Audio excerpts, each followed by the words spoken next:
When I was first introduced to do something like this, maybe 500 people, 1,000 people, I literally would come in the room, and as gifted and as talented as I was, even though I belonged and I had everything I needed to do, I would walk in the room and feel like I don't belong in this room. I remember, same gift, the videos had already been out, my numbers were great, and I would come in rooms and go, or like that room, like I go to a high school, like boom, I go to a youth detention center, boom, I go to a prison, boom.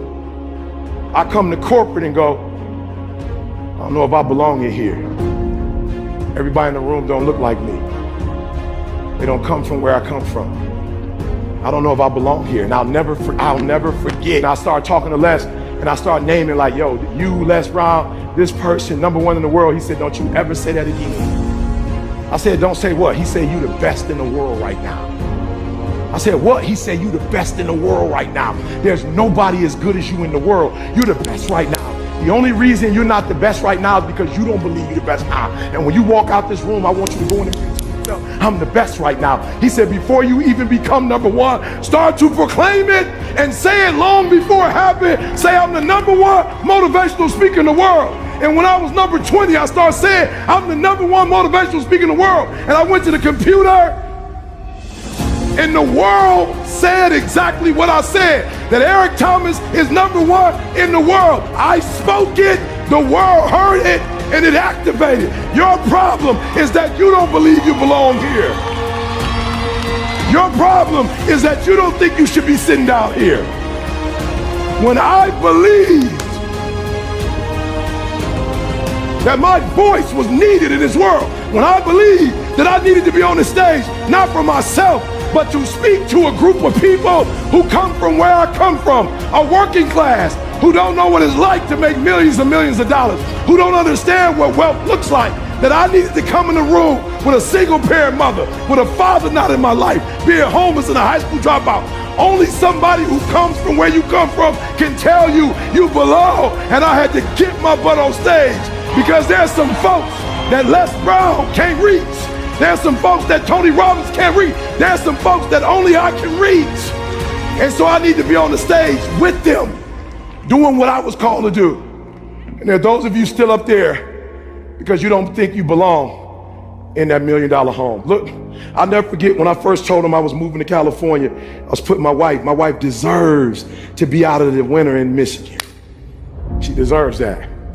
I remember they said, E.T., you moving to Cali? I was like, yeah. They said, what was the first thing they said? You know how expensive California is? I said, it can't be too expensive. There's millions of people that live there.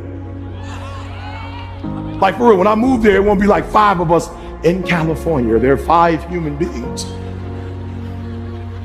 I'm like, there's a lot of people live in California. It can't be that expensive. Are you selling your home in Michigan? I said, no, why would I do that? How can you afford 2 homes? How can I not? My wife has MS. How can I not? She wants to be with her family in the summer and she wants to be in the warmth in the winter. How can I not be bi-coastal? I won't be the first one. As a matter of fact, there's some people who own 3 and 4 homes. So we got one there, and now I'm looking at the French Riviera as my next spot. We talked about the French Riviera, baby. That's my next spot. Listen to me very closely. If I had one message to leave you with that's a game changer, is you need to start to believe. Yeah, write this down. No. Do me a favor. Don't say that. Don't say you believe. Don't do that. Don't do that. Don't say, look, it's not a behavior that I'm looking for. It's a mindset. No. Here's the problem. You can't have, as powerful as the human mind is, it cannot think 2 thoughts at once. So here's what I need you to do. You need to get with these people down here and you need to reprogram your mind. All right, let me tell you why I'm saying that. So I got a friend of mine, like he sees how I treat my wife, right? So like I was homeless, high school dropout. So anything, like if Dee Dee thinks it, I'm gonna get it for her. I cook, I clean, like we are a partnership. Like we do everything together. And so my boy watched the response I was getting from my wife as I wash clothes, as I cook, as I iron. And I'll never forget, my boy was like, I'm about to do that. And I was like, I wouldn't do that if I was you. He was like, no, I'm gonna start doing that. I was like, I wouldn't do that if I was you. And he didn't understand what I meant. But what I meant by it is, you're going to do it, but you're not going to be able to do it consistently because you're mimicking my behavior, not my thought process. See, you're going to stop ironing clothes because somewhere in your mind you think your wife is subservient. See, somewhere in your mind you think your wife was born to take care of your needs. I'm not saying there's nothing wrong with that. I'm just telling you, you can't do what I do with that mindset. Like, you can't believe, because so now you're going to start ironing clothes, and the people in your culture are going to say, what are you ironing clothes for? That's a woman's job. See, I don't have a problem when people tell me. I'll never forget, I was on the floor in an apartment we had, and I was mopping the floor on my knees, and my boy came in and was like, what are you doing? I was like, I'm mopping the floor. You ain't never seen nobody wipe the floor. He was like, not on your hands and knees. I was like, yeah, my wife is a neat freak, so I got to get on my hands and whatever. He was like, yo, bro, you whipped. I was like, you ain't know that? What, you trying to embarrass me? You just found out I was whipped, bro? He was like, yeah, you whipped. I was like, I see that as a compliment. Whipped. Bruh, when I was homeless and living in abandoned buildings, my girl would sneak me into her crib. When I didn't have a job, she would give me her allowance at 15. When I went to college, she was the one that said, go get your GED and follow me to college or I'm breaking up with you. When I started my speaking career, she was the one that got her job first as a nurse, and we had health insurance, and the first house we bought, my credit was so messed up, she couldn't even take my last name. She bought the first house with her credit. What do you mean yeah, I'm whipped and loving it. I'm about to buy me a shirt that said whipped. So you ain't even gotta ask me. Are you hearing what I'm saying? I worship the ground she walks on because she's been there for me since day one. So you can't mimic what I'm doing if you don't think like I think. I look at my wife as a queen. You look at your wife as your servant. There's nothing wrong with that. There's nothing wrong if you guys have those roles. There's nothing wrong with that. I understand that. I've been with my wife my whole life. All of my success. I can't even divorce her because I don't know what's mine and what's hers. Like, I never accomplished anything on my own. You're not hearing what I'm saying.